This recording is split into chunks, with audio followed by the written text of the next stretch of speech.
itu syirik. Itu maknanya tidak tauhidkan Allah. Zat Allah SWT itu esa tidak berjuzuk-juzuk, tidak terbagi-bagi. Macam makhluk terbagi-bagi. Ada juzuk kepala, ada juzuk badan, juzuk tangan, juzuk kaki. Itu kita ni, makhluk ni tidak tauhid. Selain daripada ada lagi unit yang lain. Kita ada lagi seorang, ada Haji Ramli, ada Haji Hamzin, dan kita ada ramai. Dan kita ada pasangan kita, ada perempuan. Kita ni bukan seorang. Bahkan juzuk kita sendiri, diri kita sendiri pun tidak tauhid sebab kita berjuzuk-juzuk. Sementara Allah SWT bukan setakat Allah SWT ada dua unit. Bukan itu saja. Tapi Allah SWT itu juga tidak berjuzuk-juzuk. Sebab tu salah kalau satu orang kata bahawa Allah SWT itu ada anggota tangan, Allah SWT ada anggota muka. Salah kat itu. Itu maknanya tidak tauhidkan Allah. Ataupun dia kata Allah SWT menghidupkan orang lepas mati itu lebih senang. Lebih senang berbanding Allah SWT hidupkan pada pertama kali hidupkan roh. Itu pun tak tepat juga. Sebab apa? Itu menunjukkan bahawa kuasa Allah SWT itu ada dua. Bahawa putera Allah SWT itu ada dua. Seolah-olah yang ini senang, yang dia lebih senang, atau ini susah, dia lebih senang. Tidak begitu. Dia sama begitu. Pada Allah SWT itu semua sama je. Tidaklah senang. Artinya, jadi sama ada pada zat atau pada sifat atau pada perbuatan Allah SWT tu. Itu kan. Kalau pada perbuatan pula tidak kita samakan dengan perbuatan makhluk. Umpamanya wafi'luhu la ilmata lahu dalam kitab itu. Perbuatan Allah SWT itu bukanlah ada penyebabnya. Bukanlah dengan sebab doa kita maka Allah SWT turunkan hujan. Bukanlah kerana Allah Muhammad Allah SWT tu asalnya tak nak turunkan hujan. Bila kita doa jadi kesian pula, berubah perasaan Allah SWT tu. Kalau tidak begitu, itu maknanya kita punya doa tu lagi berkuasa daripada Allah SWT. Namun tidak begitu. Tidak boleh jadi macam salah.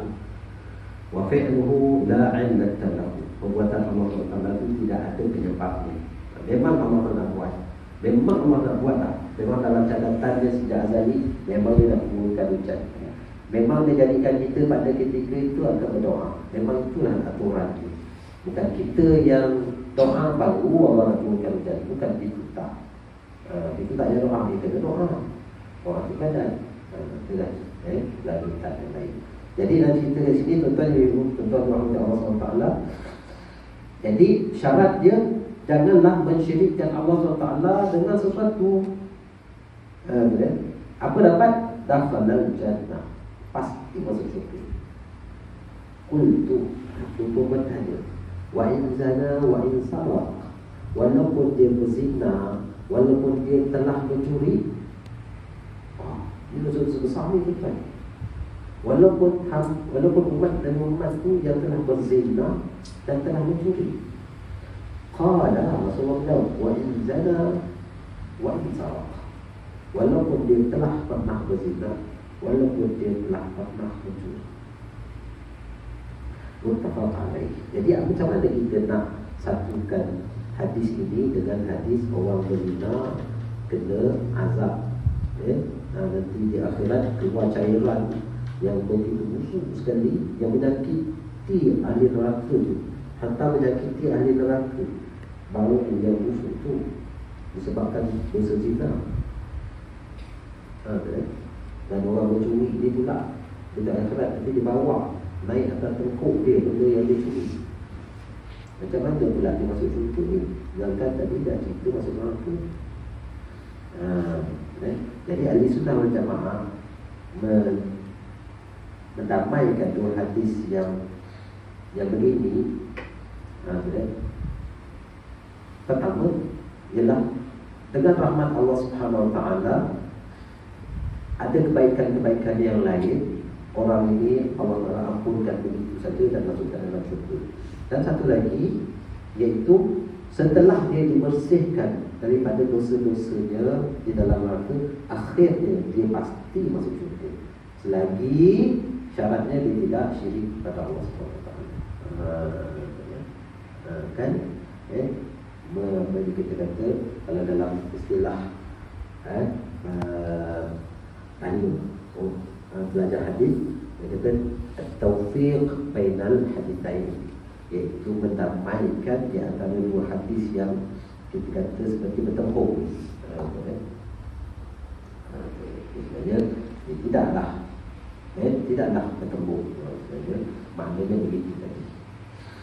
Jadi tuan-tuan yang rahmat Allah Subhanahu wa taala, Allahumma salli ala Muhammad. Mengapakah hadis ini Imam Nawawi masukkan di dalam bab zuhud di dunia? Kalau kita lupa, hadis yang panjang. Permulaan tadi diceritakan tentang jika sekiranya Rasulullah kata, kalau aku memiliki emas sebesar Uhud, aku tak nak tersimpan dalam pemilikanku, walaupun satu dinar emas melalui dalam hidupku, dalam rumahku ada selama 3 hari, melainkan semua tu taklah dihabiskan. Tak boleh ada selama 3 hari, satu dinar pun tak boleh ada dalam rumah, mestilah dihabiskan. Tentu dia tuan. Tak mau simpan emas dalam rumah tu.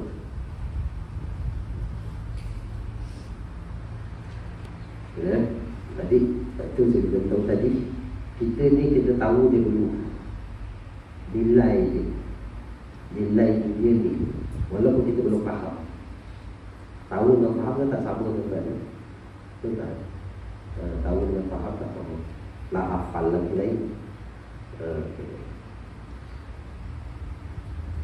Tak apalah, kita tahu dia dulu. Nanti mudah-mudahan kita belajar lagi kehidupan kita ni. Mudah-mudahan.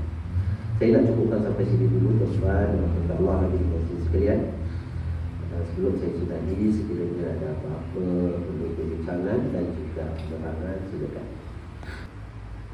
Usaha kita. Satu lagi, qada' lumrah. Maknanya yang tak boleh berubah lagi, yang tidak akan berubah sama sekali. Ada perkara yang tak boleh berubah sama sekali.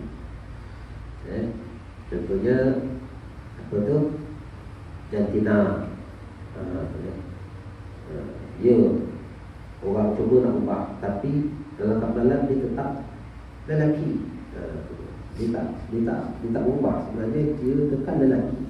Dia mati diuruskan mayatnya jadi lelaki, dibungkus jadi budak kain, warisannya tu sama. Allah Sayyidina Muhammad. Jadi doa ni adalah satu daripada ikhtiar muslim. Yang mana itu pun ditentukan oleh Allah Subhanahu wa taala. Allah SWT mengilhamkan kepada hamba itu untuk dia berdoa. Bila dia kena macam ni, nanti dia akan doa. Allah SWT dah rancang tu. Dan alir dia punya garis dia tu, selepas dia berdoa, peristiwa ini akan terjadi. Dia susah, dia doa, sakitnya senang. Memang Allah dah rancang tu, gitu. Dan juga dalam kitab juga ada beritahu untuk para malaikat. Allah SWT beritahu ada malaikat pengurus awan kan. Malaikat Mikail ni mengurus rezeki dan hujan. Beritahu pada malaikat, hamba ni kalau dia doa, kau bagi dia macam ni. Kalau dia tak doa, kau bagi dia macam ni. Nah, yang ini dan yang ini itu juga ada dalam keputusan Allah. Dia bukannya bebas, malaikat tak bagi apa. Malaikat nak turunkan berbentak. Wa ma nunazzilu illa biqadarin ma'lum. tidaklah kami turunkannya melainkan dalam qadar yang telah diketahui. Jadi sama ada dia doa, dia akan dapat qadar ini. Kalau dia tidak doa, dia dapat qadar seperti ini. Dua-duanya telah Allah SWT tentukan. Cuma tergantung usul waktu. Kalau dia doa, dia dapat ini. Kalau dia tak doa, dia akan dapat sedikit macam ni. Jadi doa tu kena ada kita wajiblah doa. Kerana kita perintah berdoa ni. Wajiblah berdoalah aku makbulkan. Macam tu tak? Kita ni bersuruh istighfar satu hari 30 kali lah sekurang-kurangnya. Kalau lebih baik. Istighfar macam mana? Astagfirullah saja atau astagfirullahalazim alhamdulillah walhamdulillah ataupun pemuluh istighfar. Yang mana satu yang kita? Semua jadi. Semua pun boleh. Kalau nak yang lama, pemuluh istighfar lah. Waktu yang sesuai. Yang sesuai kita nak istighfar. Waktu duduk, waktu jalan ke, waktu lepas sembahyang ke, waktu bila yang sesuai ataupun tengah malam ke. Tuan, Rasulullah ada sabda dalam hadis, man laziman istighfar.